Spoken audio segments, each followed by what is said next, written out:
All right, so we've talked a little bit about this, but I just want to make sure that we go back through and we visit tangent lines and how to specifically write them. So there's a couple of things that we need for a tangent line, right? Remember, we're going to write it in point-slope form. So using the point-slope formula, we need an x and a y, and then we need the slope, right? And remember, the slope is going to be the same thing as our derivative at that point. And so the steps that we're going to follow is, the first thing is we're going to find the, if they don't already give it to us, we're going to find the y value of the actual point, okay, at the specific x value by plugging it into the original equation. You're then going to find the derivative of f, and then you're going to evaluate the derivative of f of a to get the slope, right? And remember, that slope is going to be a number. So we're essentially just going to plug our x into the original function to get the y coordinate and plug in the x into the derivative function to get the slope.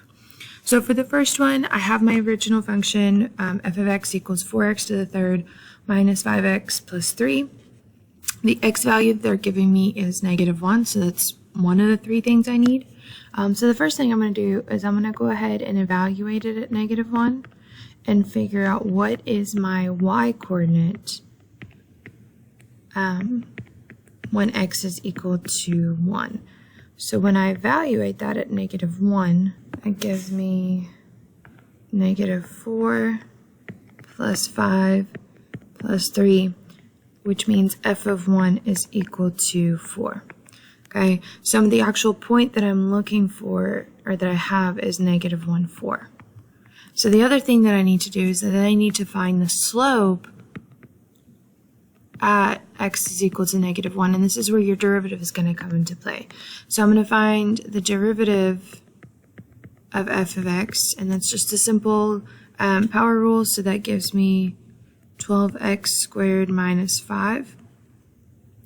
And now I'm going to go ahead and evaluate the derivative at -1, which is going to give me the slope at that point. So at -1, the derivative, so that's 12 minus 5 is 7. Okay, so now I have everything that I need to write my equation. And so my tangent line is, remember, we're going to use point slope, so we're going to have y minus y1 is equal to mx minus x1. And so I'm going to go ahead and plug in my y value. So I'm going to have y minus, the y value is 4, so y minus 4 is equal to m. So this is my slope, my m, so 7x minus a -1, or x plus 1. And sometimes you guys will kind of see it rewritten, so in multiple choice a lot of times they'll just go ahead and bring that 4 out. You don't have to multiply anything out, but a lot of times you will see it as y is equal to 7x plus 1 and then plus 4. And again, that 4 is just brought to the other side just because we still like to have everything solved for y, because that's going to come in handy in a little bit. So when we're given a table, it's not going to change the information we need, it's just going to change where we actually look for it. So we still need the original x value, we need the y value at that point, and then we need the slope, which is the value of the derivative at that point. So my x is equal to 6, and in the first one I'm looking at g of x. Now g of 6, okay, according to this table is 7. And then I also need the derivative at 6, right? So g prime of 6 is -4. So remember, that right there is my slope. So when you're writing your function, again, your y minus y1 is equal to mx minus x1. And then my y value is 7. My slope is -4. My x value is 6. And again, we're just, a lot of times we'll just bring that 7 over just because we like to have it solved for y. So my function is -4, x minus 6, and then just plus 7. And then for b, I'm looking at f of x, and so my original x value is still 6. My now f of x, or f of 6, according to this table is -3. And my f prime of x, right, so my slope at 6 is 2. So kind of how we just did the last one, it's y minus y1 is equal to mx minus x1. So it's going to be y plus 3 is equal to my slope, which is 2x minus 6. And then I'm just going to bring that 3 down at the end. So I'm going to have 2x minus 6 minus 3. Okay, so number 3, we are going to use our calculator a little bit, and this one's a little bit more challenging because they don't give us an x right off the bat. We're going to have to kind of work a little bit. They do give me the slope, right? They give me the value of the derivative. So the first thing I'm going to do is I'm going to go ahead and define the derivative. So if I use the power rule, it is 4x to the third plus 4x. Okay, and I'm looking for the x value, okay, when my derivative is equal to 2. So I'm actually going to set this equal to 2.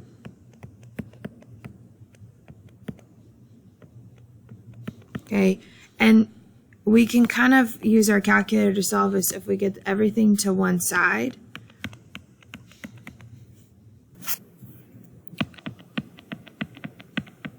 And then again on this one, this would be a calculator question. So in order to solve that, we can go ahead and use our calculator, and you're going to just go to menu and then algebra and numeric solve, if you guys remember that function. And we're just going to type in our equation. So 4x to the third plus 4x minus 2 is equal to 0, and then just tell the calculator comma x because we want it to solve 4x. And so we get 0.423854. And remember guys, in calculus you do want to be kind of obnoxiously precise, right? So we always want to do a minimum of 3 decimal places. I always kind of go on the side of more than that. So that's our x value. So the only other thing that we're missing is we're missing the y value, right? So we're going to take this and we're actually going to plug it into the original equation. So we're going to find f 0.42385. And again, that's something you guys can use your calculator for. So all I'm going to do is I'm just going to type it into the original function, the x to the fourth plus 2x squared. So if you guys know, if you press control and negative, it's going to pop up this ANS. That just means it's going to copy this answer right here. You can type it out by hand if you want, but this is just going to give you something that's a little bit more precise, and it keeps you from accidentally typing it wrong. So raised to the power of 2. Notice I'm typing it into the original equation, right? So I get about 0.391579. So again, I would just caution and just use kind of all of those. So that's going to give me about, so when you guys are writing your tangent line, it's y minus the y value, which is 0.39157. is equal to my slope, which they gave me to start with, and then x minus 0.042385. And again, just to clean this up a little bit, you will sometimes see this written on the other side. Okay, on number 4.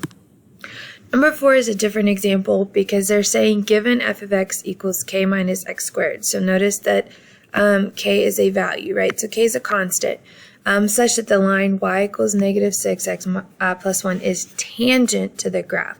So if it's tangent to the graph, a couple of things are going to happen. Number 1, we're going to set their actual equations equal. And then number 2, we're going to set their derivatives equal.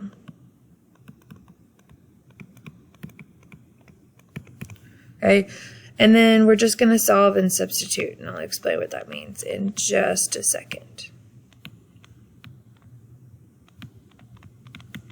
Okay, so first things first is I'm going to set the actual functions equal. So I'm going to set k minus x squared is equal to negative 6x plus 1 equal to each other, and then I'm going to set their derivatives equal. So the derivative, and you're like, how do I take a derivative of this? Remember, k is just a constant.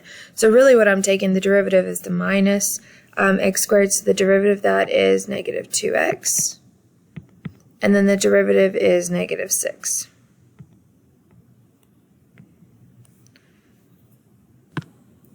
So because the derivatives don't have a k, if I solve this out, this is going to tell me that x is equal to positive 3. And then I can plug in x equals 3 into that, and that will give me the value of k. So k minus 3 squared is equal to negative 6 times 3 plus 1. I'm sorry, that's a 3. So k minus 9 is equal to, that's going to give me negative 17. I add 9 to both sides, and I get k is equal to negative 8. Okay, so here's what I know so far is that my k value has to be negative 8, okay, and the x value is 3. So if k is equal to negative 8, that means that my actual function is now negative 8 minus x squared, okay? So what we're saying is if we graph this right here, when x is equal to 3, this is going to be the equation for the tangent line.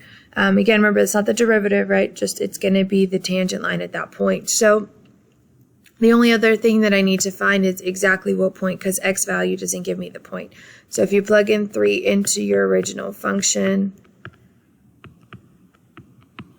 you get negative 17. So what we're saying is that 3, negative 17, again, when you graph this, right, that's your tangent line. So just to kind of give you a visual of what that looks like. So that blue is your negative 8 minus x squared. The red is your, okay, so the red is your negative 6x plus 1, so there's your tangent line. And what we're saying is if you can kind of see it, it's hitting it.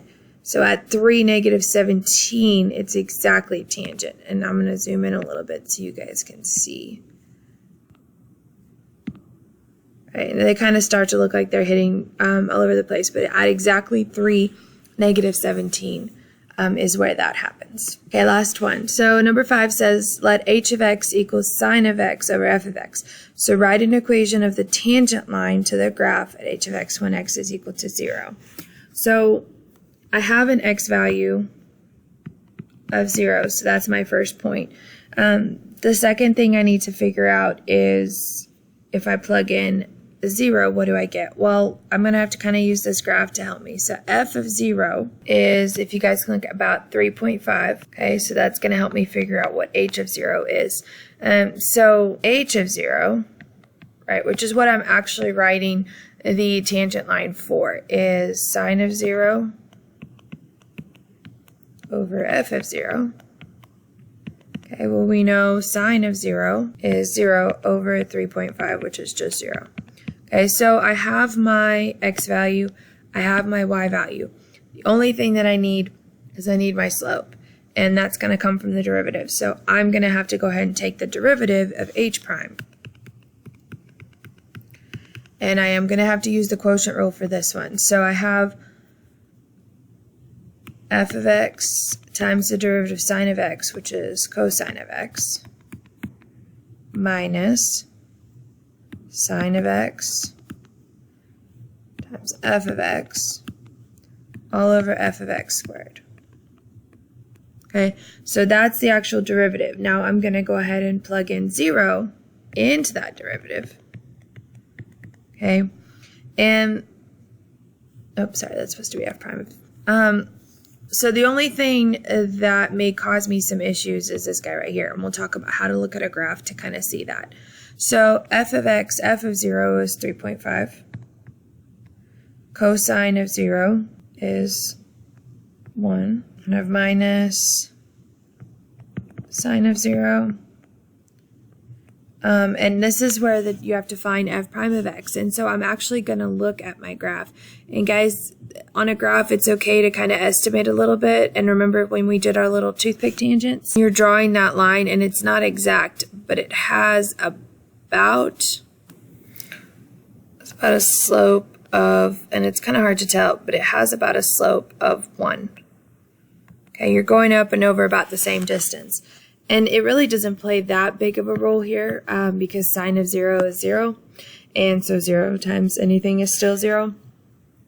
But a lot of times if it is that crucial, they'll make it a little bit more obvious to you guys. But you can, remember, you're just finding the slope, right? So you can draw that tangent line.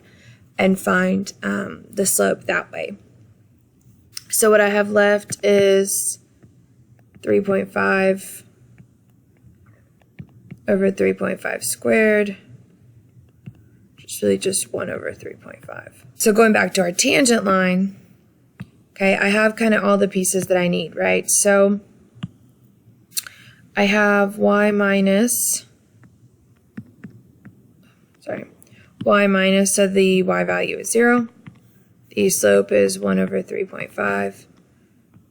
X, again, minus 0. If I kind of multiply it out, really what I'm left with is y is equal to 1 over 3.5x. Okay, so sometimes you guys will be given one of the pieces as a graph or as a table or as an equations, and you have to find the tangent line from those.